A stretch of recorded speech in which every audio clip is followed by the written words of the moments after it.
Olá pessoal, eu sou o Diego e estou aqui para responder com vocês as listas do bcrowd. Vou começar aqui pelo exercício substituição em vetor 1. Vamos ler aqui com vocês. Faça um programa que leia um vetor x com 10 elementos. Então isso aqui vai ser a primeira coisa que eu vou fazer. Vou deixar claro que o tamanho do vetor vai ser 10. Substitua a seguir todos os valores nulos, ou seja, os zeros, e os negativos do vetor x por 1. Em seguida, mostre o vetor x, ou seja, primeiro substituo, depois eu mostro. A entrada contém 10 valores inteiros, podendo ser positivos ou negativos. Para cada posição do vetor, escreva a posição i no vetor x igual a x. I é a posição do vetor e x é o valor armazenado. Por exemplo, 0, como é nulo, eu transformo em 1. Menos 5, como é negativo, eu também transformo em 1. Foi isso que ele pediu, valores nulos e negativos. Então, eu já declarei aqui que o tamanho do meu vetor é 10. Eu vou seguir a nomenclatura dele aqui, só para vocês acompanharem melhor. Vou criar o vetor x maiúsculo, E eu vou fazer um for iterando por esse vetor. Um for i em um range, ou seja, vou fazer o meu i de 0 até o tamanho, do meu vetor.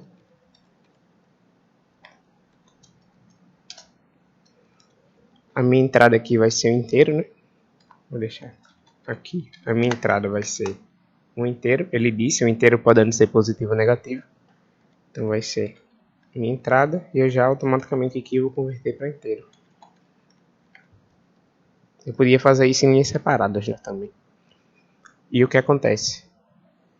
Eu vou colocar esse valor aqui de entrada no meu vetor x maiúsculo.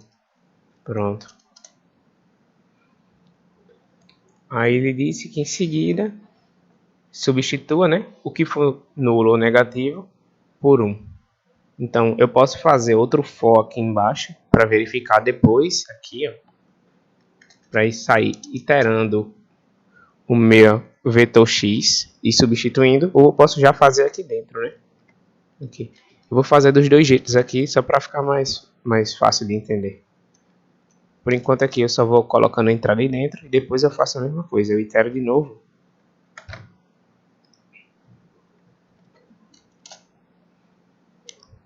E aqui eu vou fazer a verificação, se o valor que está nessa posição que eu estou verificando agora, o meu i, for menor ou igual que 0, ou seja, se o meu valor for 0 ou o número que é menor que 0, um número negativo, eu simplesmente vou substituir aqui por 1. E eu também aqui, depois disso, eu vou printar, o meu vetor aqui. Vou usar essa formatação aqui, que é o tipo de saída que ele espera, Aqui. Que é o x maiúsculo, aí o colchete, aí o índice que eu estou verificando, igual. E aqui o número, Pronto. O que está em colchete no caso é valor, e o que não está é só texto mesmo. No caso aqui, o que é valor de verdade é esse i aqui, que é esse aqui, e esse resultado final, que é o que está naquele índice. Eu vou botar para rodar aqui.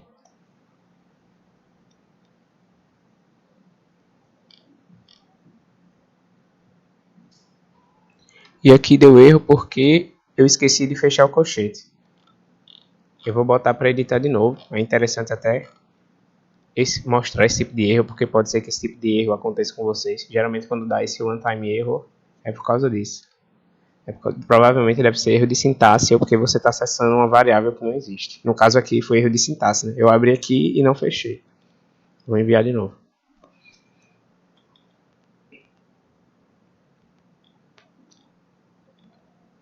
Printf not defined. Erro de digitação.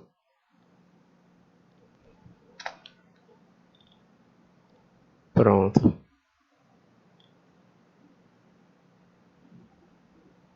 Aceito.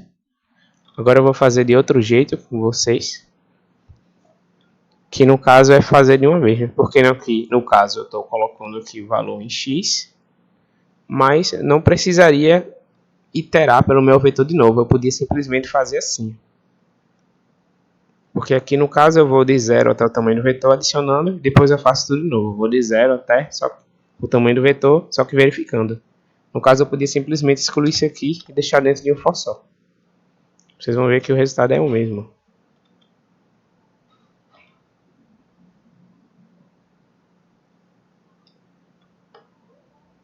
Pronto.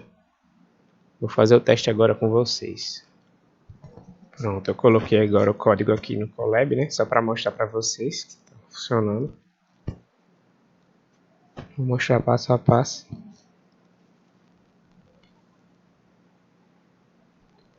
Aqui eu vou colocar o valor de entrada, né? Vou colocar um 10. Aí, x0 igual a 10. Vou colocar um menos 5. Ele automaticamente já colocou para 1. Vou colocar um 0, que também tem que ser 1. Vou colocar um 65. Vou colocar 98. Vou colocar menos 115, que tem que virar 1. Vou colocar 000, também tem que virar 1. Vou colocar 158. Vou colocar menos 98. E agora eu vou colocar 32. Pronto. Olá pessoal, vou começar com vocês agora a resolução do exercício preenchimento de vetor.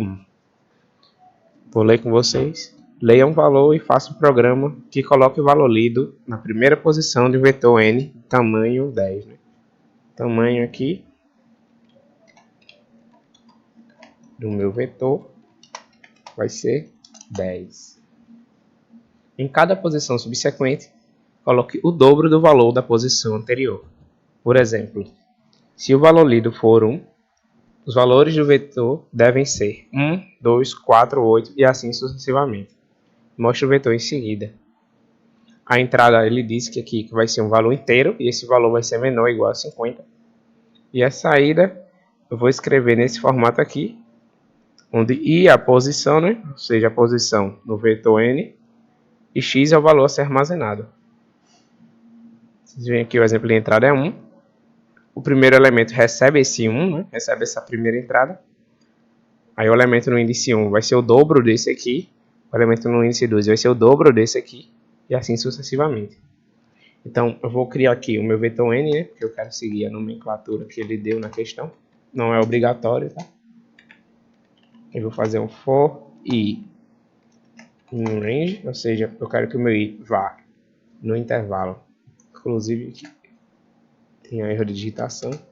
De 0 até o tamanho do meu vetor, ou seja, de 0 até 10. Vamos lá. E o que eu quero que aconteça? Notem que na minha primeira entrada vai ser esse valor aqui de base, né? Então eu vou botar aqui, se i for igual a 0, ou seja, se eu estou analisando pela primeira vez, é a primeira vez que eu estou verificando o for, eu vou criar uma variável aqui chamada número de base. Vai ser o meu número base, né? Eu vou usar. Aqui eu vou botar a entrada, e eu já sei que essa entrada vai ser um inteiro, porque ele disse na questão. Então eu posso simplesmente converter. E eu adiciono essa primeira entrada no meu vetor n.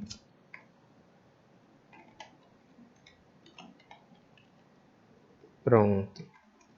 Aí isso vai ser o que vai acontecer quando for a primeira vez que eu for verificar. E o que acontece quando não for, né? Quando for a segunda, terceira, que eu estiver iterando pelo meu for. Vou escrever um else.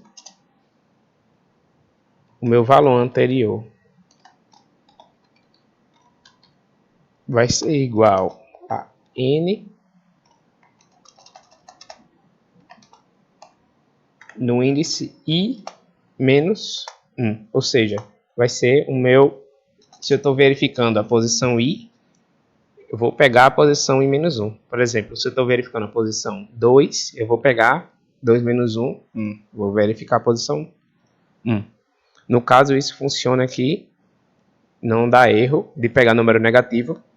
porque isso só acontece quando o meu valor for maior que 0, né? Já que vai de 0 até o número positivo aqui. Nunca vai, o 0 nunca vai passar por aqui. Então isso aqui nunca vai ser negativo. Então, vamos lá.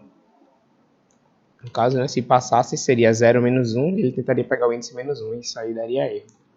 Mas como eu sei que o número que passar aqui sempre vai ser maior que 0, não tem problema fazer isso aqui. Vou fazer np.append, o n, né, meu vetor n.append. Eu vou colocar o valor anterior. E eu não quero só o valor anterior. Eu quero que seja o valor anterior vezes 2. E vai ser isso que eu vou colocar aqui. E depois aqui, independente de ser a primeira vez ou não, eu vou printar aqui.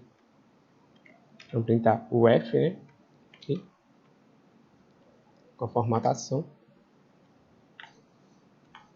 Ou seja, eu quero printar um N. Eu quero printar o colchete, né? E aqui dentro eu vou colocar um valor, então eu vou botar entre chaves, né? O valor vai ser o do índice I. Do jeito que está aqui na questão, né? No caso, esse 0, 1, 2. Aí isso aqui igual a. Aí agora eu vou printar realmente o valor que está naquele índice, né? Então vai ser N, índice I, isso aqui entre colchetes. E agora entre chaves, né? No caso, o que está aqui entre essas chaves significa valor. Então, os dois valores que realmente vou modificar no meu print vai ser esse índice e esse valor final aqui. Agora eu vou mandar aqui a solução. E pronto, a solução foi aceita. Agora eu vou mostrar para vocês o código aqui no Colab.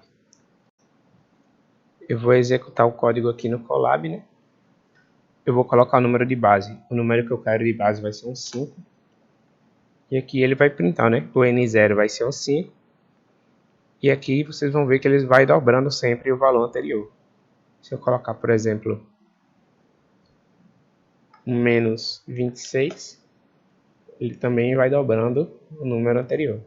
E claro, se eu colocar 0, né? 0 vezes qualquer número, vai estar sempre 0.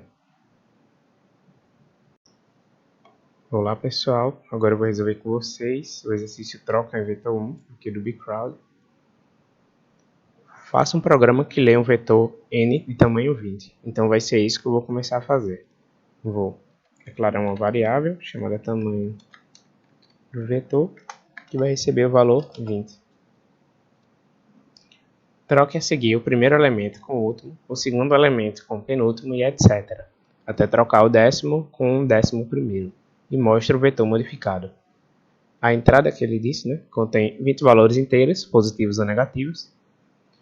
E a saída vai ser conforme ele descreve aqui, né, que para cada posição do vetor n, eu escrevo n índice i igual a y, né? Y é a posição e y é o valor armazenado, conforme aqui, vocês estão vendo. No caso, por exemplo, se eu colocar 0 menos 5, né? Esse 0 menos 5, na verdade, vai ir para o final, né? O vetor vai estar no inverso dele. Então, eu vou fazer aqui com vocês. Primeiramente, eu vou criar o meu vetor, que eu vou chamar de n maiúsculo, para seguir a nomenclatura deles. Vocês também não são obrigados a fazer isso. Só estou fazendo novamente para melhor entendimento de vocês. Eu vou fazer um for, que vai de 0 até o tamanho do meu vetor, né?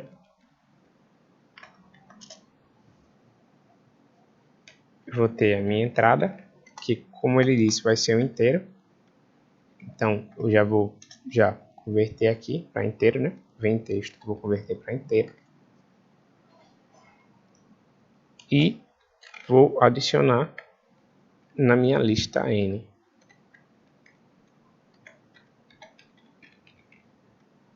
Pronto. Aí o que eu vou fazer? Eu vou usar uma propriedade das listas, né, em Python, que chama reverse, né? Que é para colocar a lista na ordem inversa da que ela está. E com isso, eu vou printar minha lista, iterando novamente de 0 até o tamanho no meu vetor. E vou printar no formato aí que ele pediu, né? Que é, vou botar o F aqui de formatação. Ele pediu para eu printar N maiúsculo, abre e fecha colchete, né? E o índice aqui no meio. Como o índice é um valor, eu vou colocar entre chaves, né? Meu índice I aqui. Eu vou colocar espaço igual. E agora eu vou receber outro valor, né? Que é o que está nessa posição. Então eu vou abrir minha chave. E pronto. Vou agora mandar aqui.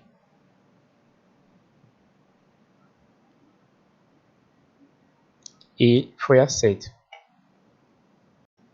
Agora eu coloquei aqui no Colab, né, para você ver. Mas primeiro eu vou mostrar novamente a propriedade reverse, que simplesmente pega uma lista e coloca ela na ordem inversa, né? No caso aqui tem 2, 4, 5, 6, 47, menos 47, 28. Vou reverter ela. Vocês vão ver que vai estar na ordem inversa que eu coloquei. Então eu vou testar agora com o exemplo do programa, né? Só que no caso aqui eu vou diminuir a quantidade de entrada só para ser mais rápido aqui, para exemplificar para vocês. Vou colocar um 20, vou colocar um menos 85, vou colocar um 0, um 97 e um 356. 365, né? Vocês vão ver aqui que vai estar na ordem inversa que eu coloquei. Para essa primeira questão, ela se chama Exercício sobre Filosofia. Ela descreve o que é filosofia e ela nos dá um problema onde um professor quer organizar os filósofos em listas. E ele quer separar cada filósofo por suas escolas ou período. E ele tem informações dos filósofos e ele quer que essas listas estejam ordenadas por ordem alfabética e no final ele quer criar uma lista com as duas listas ordenadas, com as listas de filósofos ordenadas. Aí aqui onde tem desenvolvimento, ele explica melhor como nós devemos fazer. Nós temos que usar a lista abaixo, as listas abaixo, que são essas daqui, ó, que estão definidas. E o problema não requer uma entrada do usuário. Nós temos que nos lembrar de que essas listas elas têm que ser ordenadas por ordem alfabética, essas duas, tanto os filósofos socráticos quanto os filósofos modernos. Nós temos que adicionar as listas ordenadas em uma nova lista e imprimir a lista com as duas listas, certo? Então, basicamente, vamos executar essa célula para que nós possamos acessar essas duas variáveis, tanto dos filósofos socráticos quanto dos modernos. E nós vamos utilizar o comando chamado sort, que ele organiza a lista e, dependendo do tipo de elemento, ele organiza a lista de formas diferentes, certo? Se for um número, ele vai colocar em ordem numérica, e se for texto, ele vai colocar na ordem alfabética das palavras daquele texto, das palavras daquela lista de textos, no caso. Vamos começar ordenando a lista dos filósofos socráticos, utilizando o método sort da lista. E aqui nós vamos imprimir para visualizar se deu certo. O comando sort basicamente ele deve alterar a lista e deixar ela em ordem. Então nós temos que ver uma lista onde temos Demócrito, Heráclito e Tales nessa ordem. Vê? Está tudo certo. Agora nós vamos para os filósofos modernos. Filósofos modernos, ponto sorte. E basicamente nossa expectativa é que a ordem seja Blaise, Francis e Nicolau. Vamos printar novamente a lista dos filósofos, essa lista daqui, para nós vermos se deu tudo certo. Blaise, Francis e Nicolau. Pronto. Agora que nós já ordenamos as listas, nós temos que colocar essas listas ordenadas em uma nova lista. Então nós podemos fazer isso da seguinte maneira: filósofos é o nome que eu vou dar para essa nova lista, é igual, eu abro e fecho colchetes para indicar que eu estou criando uma lista. E então eu coloco filósofos socráticos, que já vai estar ordenado porque esse método alterou a lista, certo? Então filósofos socráticos já estará na ordem alfabética. E também coloco os filósofos modernos nessa lista. E por fim, imprimo a lista de filósofos para que nós possamos visualizar se está tudo certo. Filósofos. E aqui tem um exemplo de saída, então nós podemos comparar, certo? Ele imprimiu a primeira lista e deu Demócrito, Heráclito, Tales. A nossa está certa. A segunda lista, quando ele imprimiu, o resultado foi Blaise, Francis e Nicolau. A nossa também. Quando ele imprimiu a junção das duas listas, ele teve Demócrito, Heráclito, Tales, Blaise, Francis e Nicolau. E então a nossa saída está de acordo com a saída esperada pelo programa. Nossa segunda questão é sobre tipos de triângulos. Basicamente, os triângulos eles podem ser definidos de acordo com dois critérios. O primeiro critério define o tipo de triângulo baseado nos seus lados. Então, se o triângulo ele tiver três lados iguais, ele é chamado de triângulo equilátero. Se o triângulo ele tiver dois lados iguais, ele é chamado de isósceles. E se ele tiver zero lados iguais, ele é chamado de escaleno. Basicamente, nós podemos classificar o triângulo de acordo também com seus ângulos. Ele pode ser classificado como retângulo, se ele tiver um ângulo reto, ou seja, um ângulo de 90 graus. Ele pode ser classificado como acutângulo, se ele tiver três ângulos agudos, no caso, três ângulos menores que 90 graus, ou obtusângulo, se ele tiver um ângulo maior que 90 graus, ou seja, um ângulo obtuso. Basicamente, nós leremos uma lista com três valores do ponto flutuante A, B e C. Colocaremos eles em ordem decrescente, e então o lado A será o maior, o B o do meio e o C o menor. Nós determinaremos o tipo de triângulo que os três formam com base nos casos a seguir. Basicamente, se o lado A ele for maior ou igual à soma dos outros dois, ele não forma um triângulo. Se o lado A for igual à soma dos quadrados dos outros dois, é o triângulo retângulo porque cairá no famoso teorema de Pitágoras. Se for maior, então, se o teorema de Pitágoras der que A ao quadrado é maior que a soma de B ao quadrado mais C ao quadrado, então será um triângulo obtusângulo. E se A ao quadrado for menor do que B ao quadrado mais C ao quadrado, nós teremos um triângulo acutângulo. Se os três lados forem iguais, então nós teremos um triângulo equilátero. E se dois lados forem iguais, o triângulo será isósceles. Vamos escrever aqui então o código para esse problema. Vamos ter que os três lados, L1, L2 e L3, são igual a input. Escreva os lados do triângulo. Vamos dar um split no espaço para que nós possamos inserir dessa forma que está aqui. Então, nós vamos definir L1, L2 e L3, que estão esses valores recebidos, porém eles estão em forma textual. Então, nós vamos passar para um valor numérico do ponto flutuante. Vamos copiar isso daqui para ser mais rápido.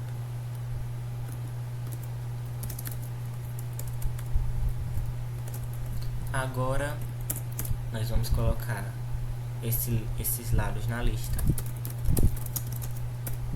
Nós definimos a lista colocando entre esses colchetes aqui. Então, nós teremos o lado 1, 2 e o lado 3. Para inverter a lista, para colocar a lista em ordem inversa, ou seja, ordem decrescente, nós colocamos lista lados sorte, ou seja, nós ordenamos a lista e logo em seguida utilizamos lista lados reverse. Vamos printar a lista para ver como nossos lados estão. 5, 7, 4. Nossa expectativa é que fique 7, 4, 3, 7, 5, 4. Ops, eu coloquei aqui em maiúsculo sem querer. 5, 7 e 4. Nós queremos que fique 7, 4, 7, 5 e 4.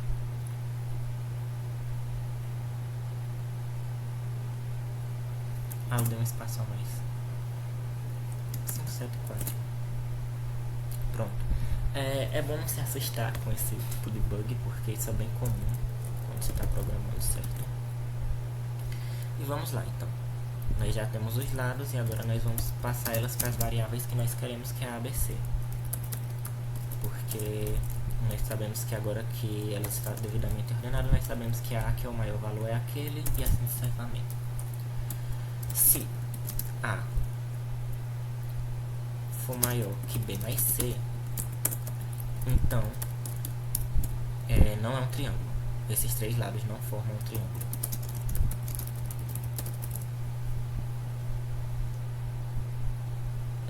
forma que eles querem é não forma triângulo. Não forma triângulo. Certo. Se. Então nós vamos colocar else. Porque se essa condição não for cumprida, então se forma um triângulo. Então nós vamos checar agora se o triângulo ele é retângulo, obtusângulo ou acutângulo. O triângulo retângulo é aquele que segue o teorema de Pitágoras. Então A elevado ao quadrado, que seria a hipotenusa ou maior lado, A ao quadrado tem que ser B ao quadrado mais C ao quadrado. Se isso ocorrer, então nós imprimimos na tela triângulo retângulo. Se A ao quadrado for maior que B ao quadrado mais C ao quadrado, esse elif é como se fosse um else if, ou seja, se esse if for falso, ele considera isso. Então nós teremos um triângulo obtusângulo. Deixa eu ver se está de acordo com a resposta aqui. Tá. Eu só estou checando a forma que eu estou escrevendo. Então nós colocamos. Pode até colocar um if se quiser, talvez seja mais interessante. A ao quadrado for menor do que B ao quadrado mais C ao quadrado. Então se trata de um triângulo acutângulo, que é aquele que tem todos os ângulos agudos.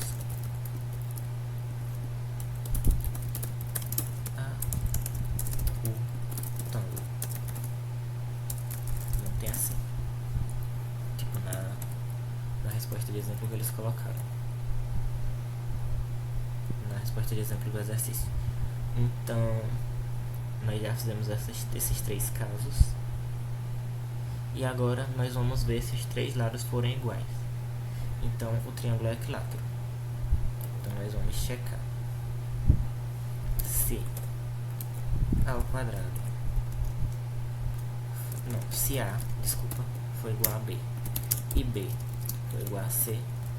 Perceba que eu não preciso checar A igual a C, porque se A for igual a B e B for igual a C, por consequência, A é igual a C. Isso é uma consequência lógica. Então, nós podemos considerar que o triângulo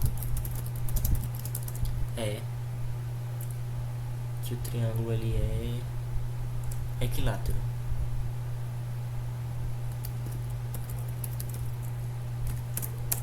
Já se A for igual a B ou B for igual a C, aqui eu vou colocar um elif, porque pode ocorrer dele cumprir as duas condições, ou A for igual a C, então nós teremos um triângulo isósceles.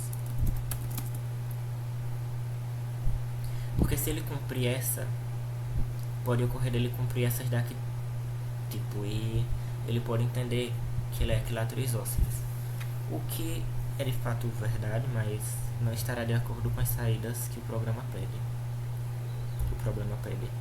Então vamos lá, vamos testar com esses valores daqui. 7, 5 e 7 tem que ser acutângulo isósceles. 7, 5, 7 é acutângulo isósceles. 6, 6 e 10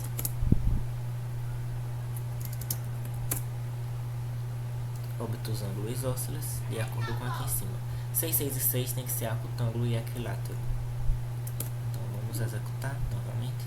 6, 6 e 6. Triângulo acutângulo, triângulo isósceles.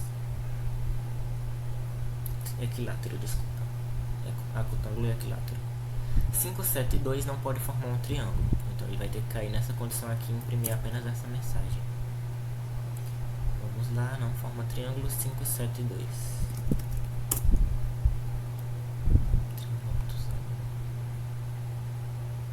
Ah, é porque aqui é maior ou igual, certo? Faltou igual. Agora deve dar certo. 5, 7 e 2 não forma triângulo, pronto. E, por fim, ele será um triângulo retângulo se os seus valores forem 6, 8 e 10. 6, 8 e 10. Então nós temos um triângulo retângulo. Pronto. E assim você pode resolver problemas parecidos de uma forma muito simples.